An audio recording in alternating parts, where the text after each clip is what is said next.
The stars had never looked so welcoming. When humanity finally broke through the edge of its solar cradle, it didn't come with warships or ultimatums. It came with hope. Earth's first contact with the Galactic Accord had been cautious, but not hostile. The Corellans had greeted them with songs of starlight. The Jolari offered crystalline data archives, filled with centuries of knowledge. Even the quiet, insectile Marek nodded approval at humanity's drive to learn. Earth was invited in, not as an equal, but as an eager newcomer. That was enough. At first, they were the youngest, the least advanced, and certainly the least feared. But there was something about humans, something hard to quantify. Where most species followed order and tradition, humans asked questions. Where others hesitated, they tried. And sometimes, they succeeded in ways no one expected. But curiosity only went so far. In the third year of interstellar diplomacy, it happened. The Varn Dominion, one of the oldest powers in the Accord, struck without warning. A human colony on Tav City IV, home to nearly 500,000 settlers, went dark. The transmission was brief. A single word: incoming. Then silence. By the time Earth's response fleet arrived, there was nothing left. The colony had been reduced to scorched land and drifting debris. A lone rescue pod was found orbiting the wreckage. Inside was a child, barely alive, clutching a broken communicator and whispering. They didn't even speak. They just started burning. The Accord condemned the attack, of course. Speeches were made. Mourning rituals were observed. But the Varn offered no explanation and no apology. When Earth demanded justice, they were told, gently, firmly, to let it go. This is how things are handled, said High Chancellor Durek of the Accord. The Dominion manages its affairs with finality. You must not provoke them. Humanity had been warned. The Varn were untouchable. They were ancient, brutal, and vast. Even the strongest races in the galaxy had once crossed them and were never heard from again. No one fought the Dominion. No one survived doing so. But Earth was different. They didn't hold another council meeting. They didn't wait for sanctions or promises. In a move that shocked every ambassador watching, Earth pulled its diplomatic envoys from the Accord and closed its gates to all incoming communications. The silence lasted 5 days.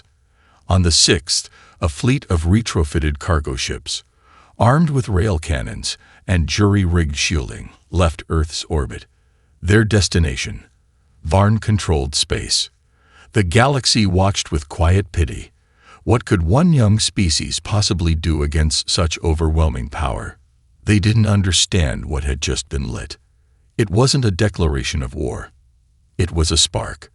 And in the vacuum of space, sparks don't fade. They ignite. They expected humanity to scream, to protest, to weep before fading into history like so many others who crossed the Varn Dominion. But the storm that followed was silent, calculated, and far more terrifying. Within weeks of the Tav City massacre, strange reports began surfacing near the Varn borders. Communications relays were found disabled with surgical precision. Listening stations went dark. Patrol vessels vanished without a trace, leaving behind only hull fragments with no heat signatures, no survivors, and no clear method of attack. The Varn assumed pirates or internal sabotage. They didn't suspect Earth, not yet. Then came Iden 6, a critical Varn supply hub on the edge of contested space.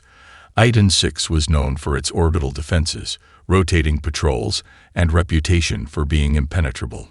On the 7th cycle of the Galactic month, a single human freighter approached, broadcasting a surrender signal.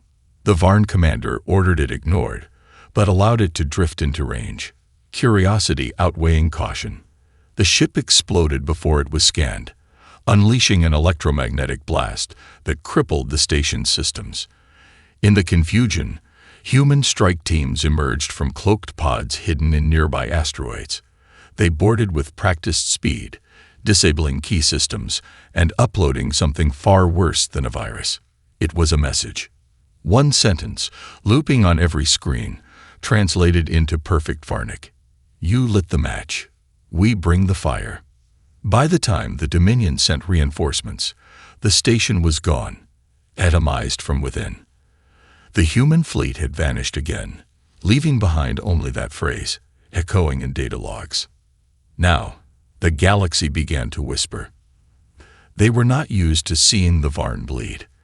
But more than that, they were not used to seeing them confused, outmaneuvered, beaten at their own game. Humanity hadn't come with a wall of battleships.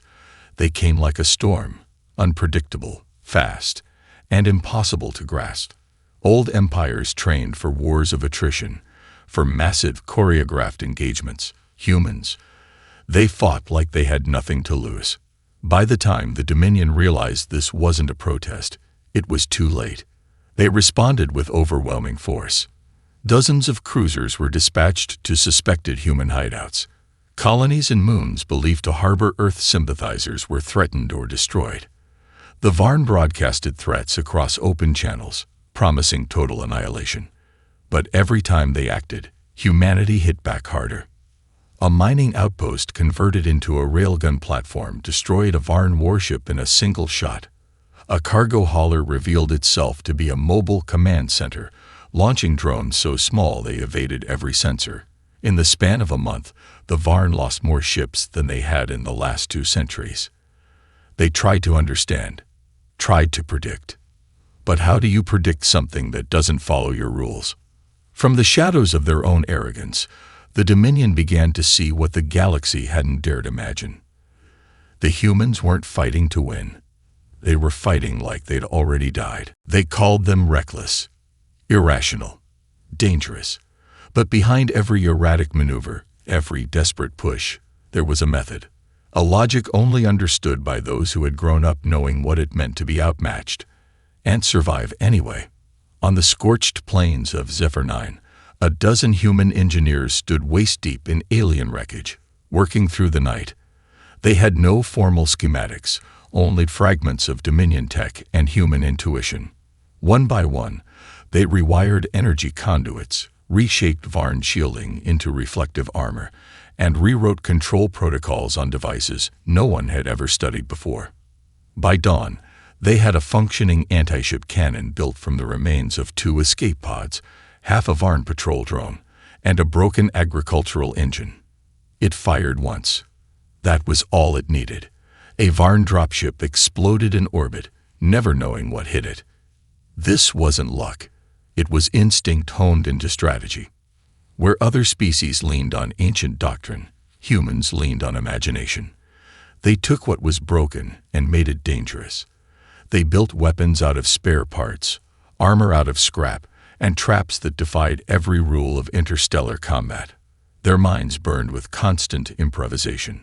But it wasn't just intellect that terrified the Varn. It was what lived behind their eyes. On Zirin Theta, a squad of human soldiers held a frozen pass against 3 times their number. Supplies had run out 2 days prior. Ammunition was being rationed to single bullets.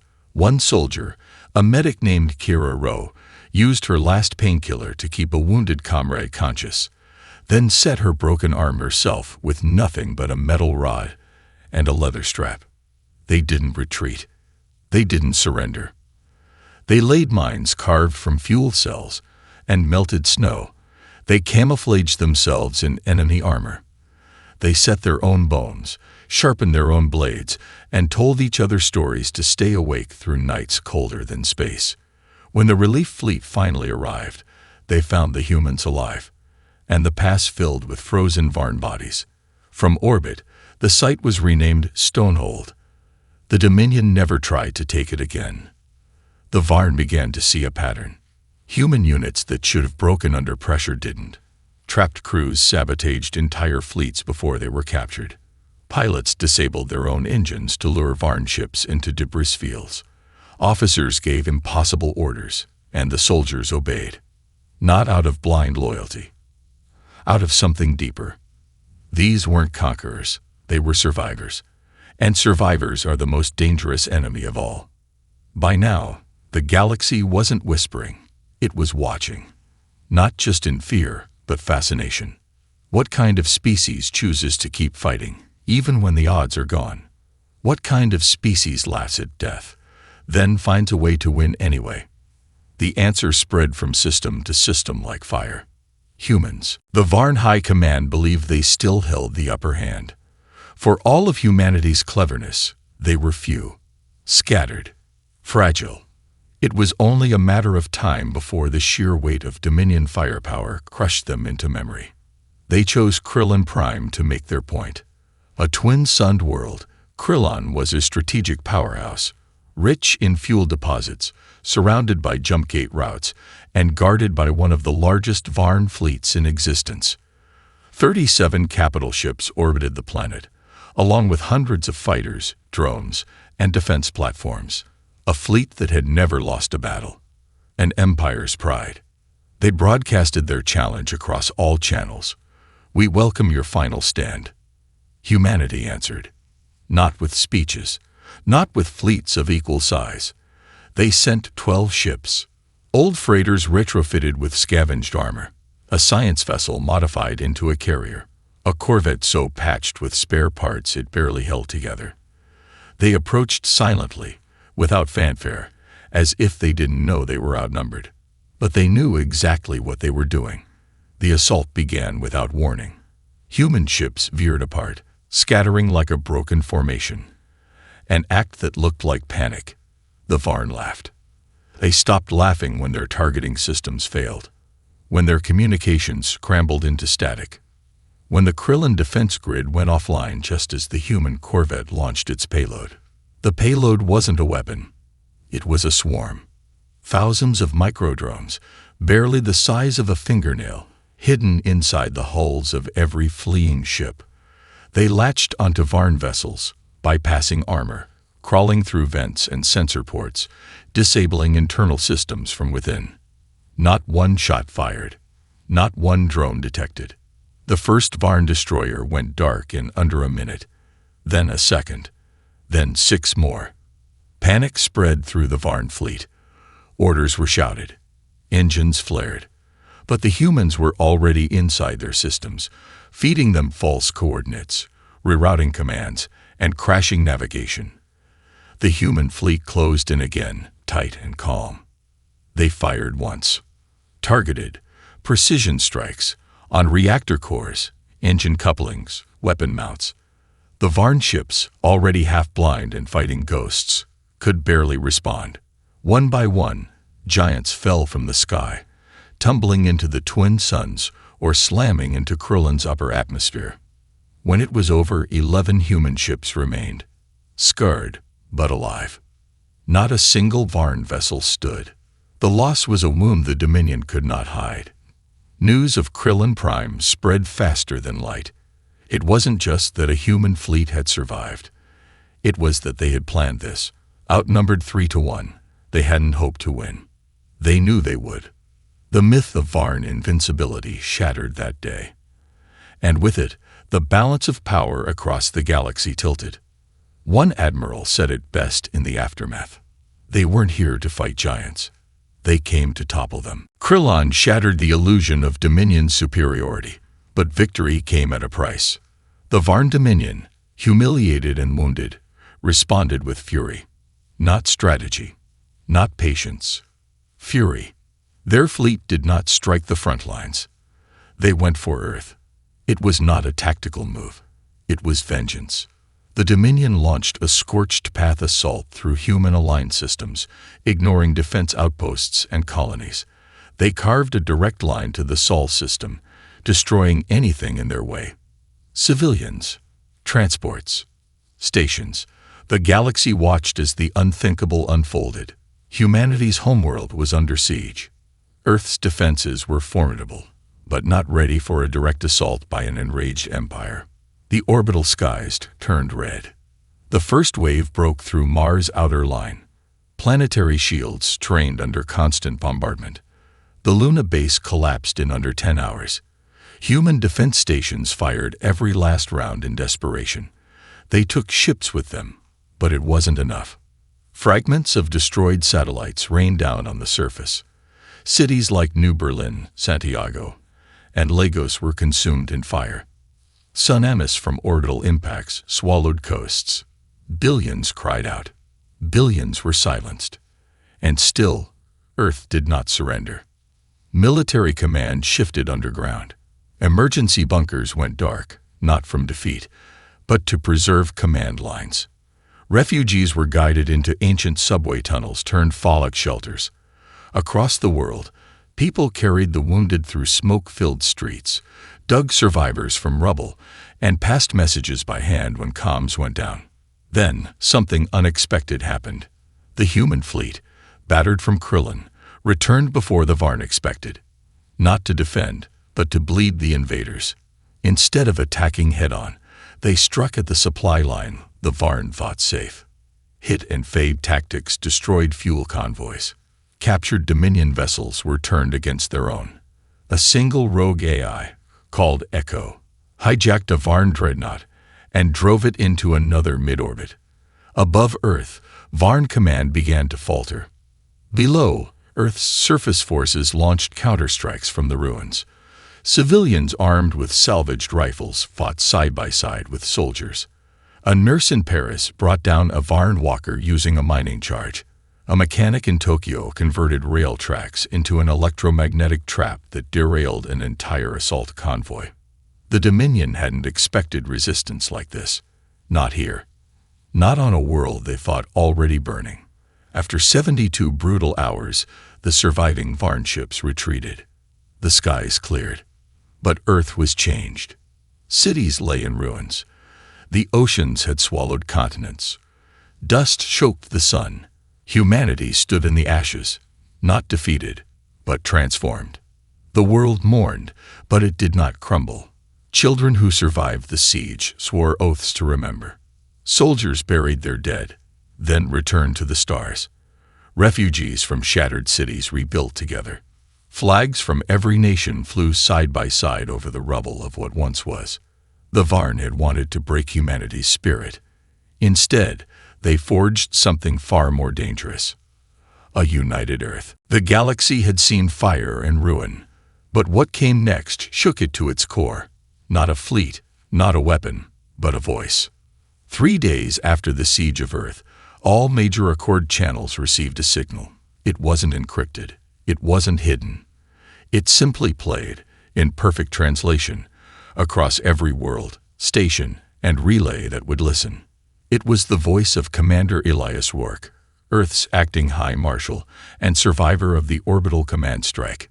His face was pale, bruised, stitched at the temple. Behind him flickered the dim lights of Earth's scorched war room. His voice was calm, cold, steady.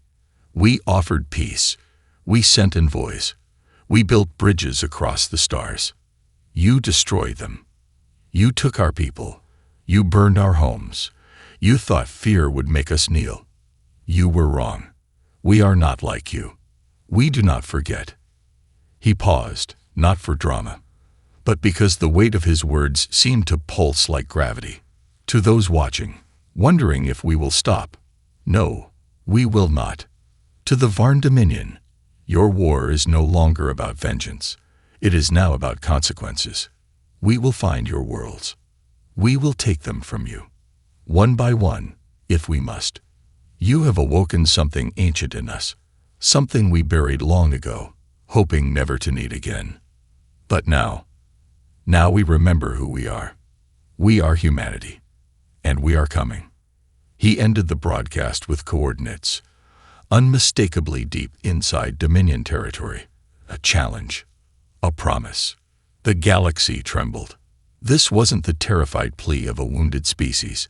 It was the voice of a survivor who had blown and risen from the ashes. It echoed through the Accord like a storm breaking through static, and it changed everything. Worlds that had once feared association with Earth now sent quiet messages of support. Engineers from the Torvali Republic offered shield tech upgrades. Smugglers from the Rim began selling weapons to human outposts at half price. Even old enemies of the Varn, long thought extinct, started sending encrypted pings from deep space. The Dominion tried to discredit the speech, called it a bluff. But they knew better. Because while the galaxy had seen many warriors, it had never heard words that shook stars. Within days, human fleets mobilized again. Faster, bolder, not as underdogs, but as predators. Earth was no longer just fighting for survival. It was fighting for justice. And something worse than war had begun to grow. Momentum. The kind that couldn't be stopped by fire or fleets. The kind that topples empires. The Varn Dominion had ruled for millennia. Their fleets had reduced civilizations to whispers. Their laws had shaped the outer systems, and their name alone once kept entire star clusters in line. But now, they were running. It began with the fall of Skarath V, a Varn fortress world surrounded by 3 defense rings and shielded by ion storms. It was thought untouchable. Human operatives disabled the orbital rings in a single night. No fleet, no bombardment, just silence, followed by fire blooming from the planet's core. Skarath's sky turned black within the hour. From there, it accelerated. The humans didn't move like an army. They moved like a virus. Fast, adaptive, unrelenting. Strike teams bypassed fortified planets and instead hit supply routes, data centers, and communication hubs. Varn command stations reported power losses seconds before being hacked. Dreadnoughts vanished without distress calls. Whole sectors went quiet, as if humanity was not conquering, but erasing. And always, after each strike, the same message echoed from commandeered Varn comms. We remember. Panic took root inside the Dominion. Varn civilians fled the outer colonies, boarding ancient ships not meant for evacuation. Governors abandoned their posts. Some commanders shut down local relays, hoping to disappear before the humans arrived. Others surrendered before a single shot was fired. Varn leadership, once so proud, retreated into the core systems. They held emergency war councils, debated alliances they would have once scoffed at, but it was already too late. The fear was inside them. Human fleets approached not like soldiers, but like the tide. Unstoppable. Word spread of human officers offering terms to surrendered Varn captains, terms that included no torture, no destruction, only evacuation. Some Varn commanders wept when they realized they were being spared, because it meant they had already lost. On Gelros Station, an Accord envoy watched the retreat in real time. Screens showed Dominion ships scattering, burning, or going dark. She whispered to no one in particular. This is how empires die. Not with rebellion, with reckoning. No one dared stop Earth now. Old enemies stayed silent. Neutral worlds locked their gates. Even the Accord, bound by treaties and bureaucracy, refused to act. Because for the first time, the galaxy understood something terrifying. Humanity wasn't fighting for territory. They were cleansing history, not out of hatred, but principle. The Varn had committed atrocities and buried them under fear. They had mistaken silence for obedience. Now, humanity was dragging that past into the light, one system at a time, and there was no safe harbor left. The Dominion, once a storm, now scattered like leaves in the wind. It wasn't a fall. It was a flight. And every fleeing ship carried the same terrible truth.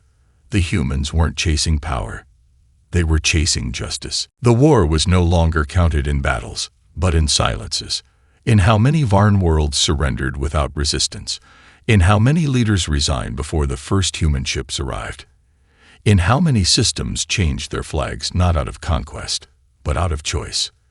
There was no treaty, no signing, no peace accord broadcast across the stars. There was only a shift. The Dominion stopped fighting.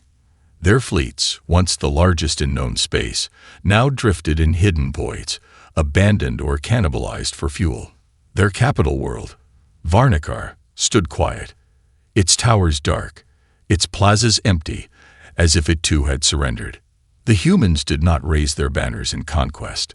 They walked the streets of former Varn strongholds not as rulers, but as reminders, not of domination, but of consequences.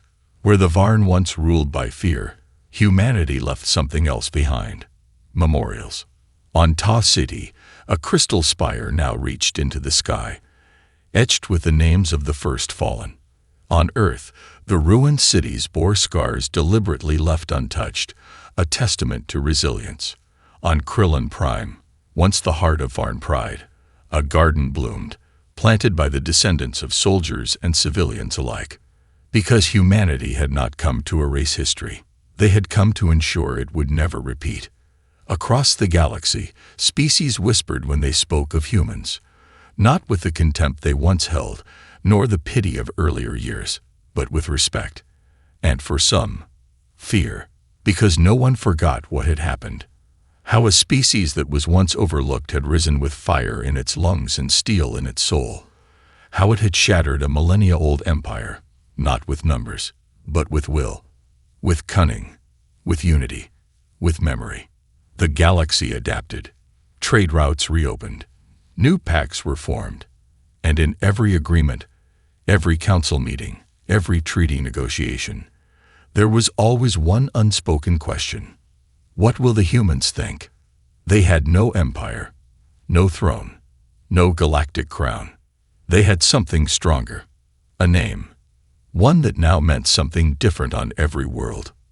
To some, it meant defiance. To others, vengeance. To many more, it meant protection. And to those who remembered the burning skies of Earth or the fall of Skarath, it meant a warning. That the quiet ones might be watching. That the underestimated may yet rise. That the stars remember. And across all known space, from the deepest Accord stations to the broken remnants of Varn strongholds, one phrase lived on in hushed tones. Don't provoke the humans. Not because they are cruel, but because they remember.